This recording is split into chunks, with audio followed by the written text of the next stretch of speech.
So I'm here with Ambassador George Hodgson, the ambassador from the UK and Northern Ireland here in Colombia. First, welcome to Medellín. It looks like we've got a nice sunny morning. Another beautiful day in Medellín, yeah. Great to see you here. Fortunately, it's too bad that all the embassies and consulates are in Bogotá because the weather here is a lot better. But that's precisely why we're here, because we're based in Bogotá, but with the British Embassy in Colombia. And so through this roadshow, we want to show that we're interested in Medellín. We're interested in the relationship with Los Paisas, and we've got a lot to offer each other. That's great, and we're here celebrating. This is, I think, the 200th anniversary of the diplomatic relationship, the bilateral relationship between Great Britain and Colombia. So maybe if you tell me a little bit about the history and what's gotten us here today. So we're celebrating 200 years friendship and alliance between our two countries. Obviously, we have a history before that. The UK and Brits played an important role fighting alongside Simón Bolívar for the independence of this country and its neighbors. And through those 200 years, it's been really positive. And now we have a really thick relationship in lots of different areas. We're working together on peace and security, on environmental issues, recognizing how important Colombia is in terms of its biodiversity and its forests, things like that. We're working together a lot in the business space. The UK is one of the top investors in Colombia, and we've got a trade relationship of something like $2.5 billion per year. And then, of course, English education and culture is a really important part of what we're promoting here too. Absolutely. English is the second language in Colombia. You get into the metro system and the airports anywhere, you say English, but it's like that globally. I remember going the first time to Central Asia and I thought I was going to need a translator, and I didn't, because everybody spoke English and everything was in English. Speaking of that, the cultural ties are very strong, I believe. Not just things like, the whole world listens to British music and has done so for forever. But there's a lot of things, like you guys have a scholarship program similar to, I'm most familiar being from the U.S. and Fulbright scholarship program, but you all have something that's even more comprehensive. And I think you have something like 50 or 20 spots rather reserved for bright Colombian students. Maybe if you could speak to that. That's right, Loren. So one of the activities that we've got today is showcasing the opportunities that British universities offer Colombians. And one of the ways that Colombians can make the most of UK universities is through the Chevening Scholarship Program. So every year we're selecting something like 15 to 20 Colombians, obviously Colombians with a great academic record, obviously also with a good level of English to study in the UK, but most of all Colombians with a sense of how studying in the UK is going to help them do something really important for this country and important for the relationship between our two countries when they come back here.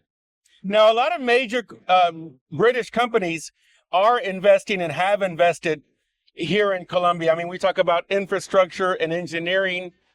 We talk about financial services. Maybe could you speak to some of the success stories that British companies have had helping Colombia to develop its economy and infrastructure? Yeah, so infrastructure clearly is a really important thing for Colombia. Colombia needs to build out its rail system again. Colombia needs to improve the capacity of its airports. It needs bigger ports. And in all of these areas and many more, things like entertainment venues, the UK has really world-class experience and expertise to share. And that's one of the things that we're focused on at the British Embassy, helping to bring together that British expertise with local know-how as well, and also making the most of financing opportunities. We have UK Export Finance, which is a way of bringing competitive financing to projects where there's sufficient UK content involved. That goes back to the UK's history as the world's banker, going back to hundreds of years. Now, also, we see Colombian companies that are taking advantage of the favorable investment and taxation conditions in the UK. Avianca, when they reincorporated, Colombia's largest flag carrier, is now actually a British company. Yeah, so the UK is a really attractive place through which to internationalize your operations, right?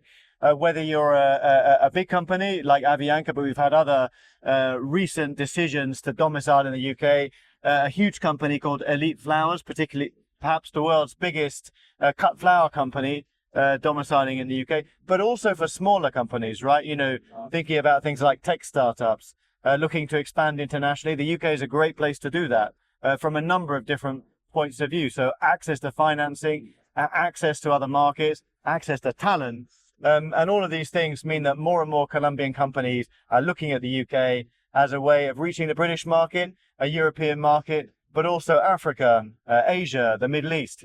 I was going to say, London has such strong historic ties with places, you know, they say the EMEA region, you know, Europe, Africa, the Middle East. I mean, a lot of the companies that come down here and do industry trade events that we attend are based in the UK. Vostok Capital, for example, that does a lot of the mining and energy events. That's a British company.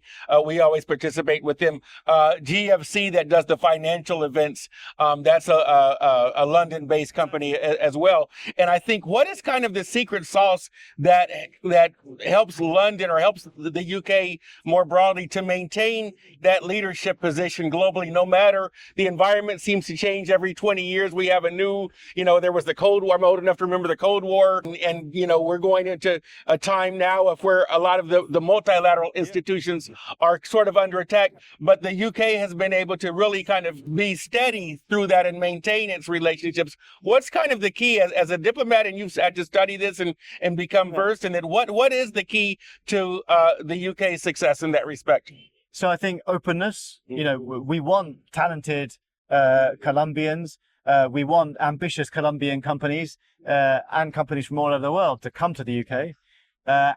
And that means that we've got this huge talent pool of ambitious, creative, go-getting people from around the world. And we want to keep that going. I think the connections point is really important because from the UK, you're really well connected physically, but also culturally with all sorts of different parts of the world.